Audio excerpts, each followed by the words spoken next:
以前はこんな感じで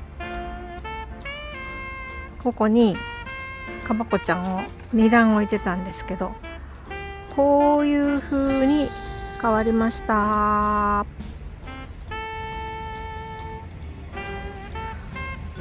オープンにしてたところにワイヤーネットをつけて物が置けるようにしたり、この上にも棚を一つ作って収納できるようにしました。結局かばこちゃんは容積ばっかりとって入る量っていうのはたかが知れてるなっていう感じだったので、それで今度はこんな風に衣装ケース代わりを変更したわけです。以前から持ってたスポーツバッグがすっぽり見事に収まりました。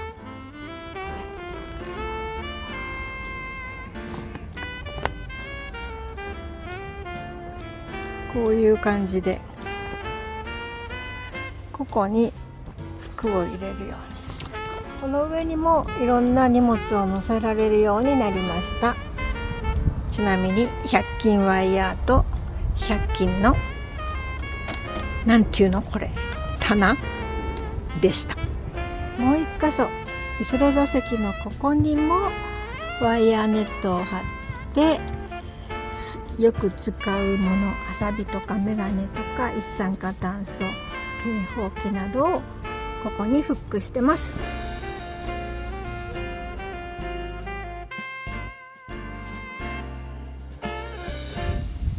みっちゃん号です。とうとう7人乗りが3人乗りの車になってしまいました。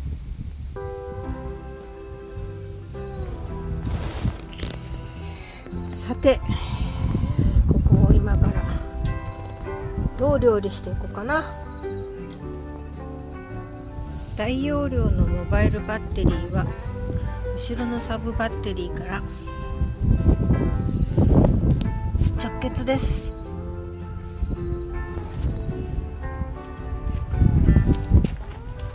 こういう感じで敷き詰めてみました。後ろから見たらこんな感じ。ほこりとか砂とかがもうね、この元々の黒い下地について取れなくなっちゃうよね。ついでに板の黄色い色がね、塗装が丸見えだったのでフローリング材をペッペッペッと貼りました。ベッドの板はなんかいろいろ切り刻んでちっちゃくして跳ね上げられるようにしました。中が車内からも取れるように、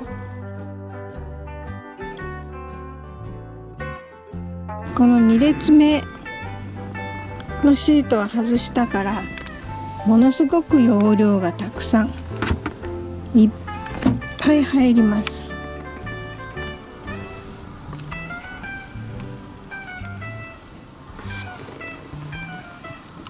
こんな感じで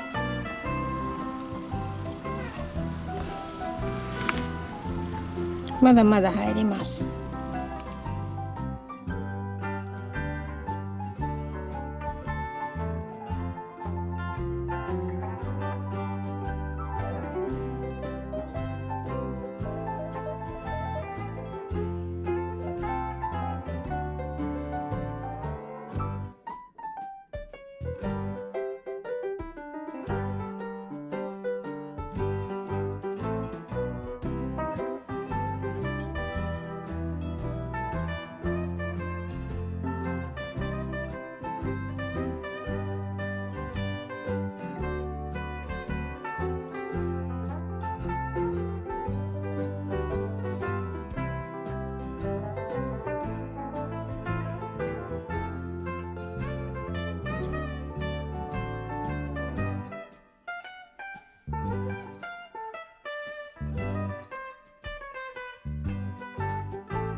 はようございます。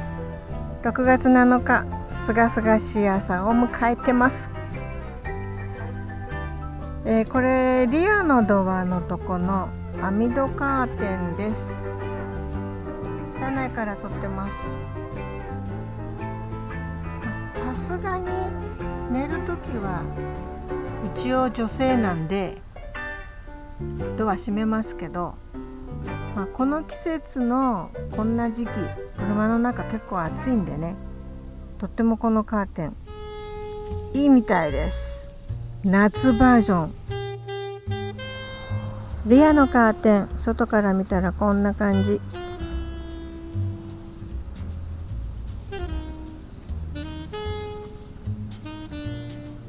なかなか涼しいよ。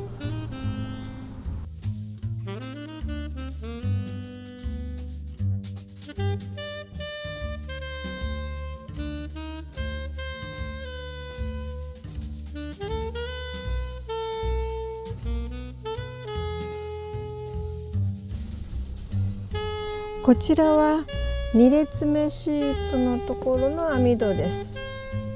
もうもちろん取り外しできますけど、固定式です。窓も開けたり閉めたり上げたり閉めたりこのまんまでできます。こちらもね両方つけてるのでなかなかに涼しいですよ。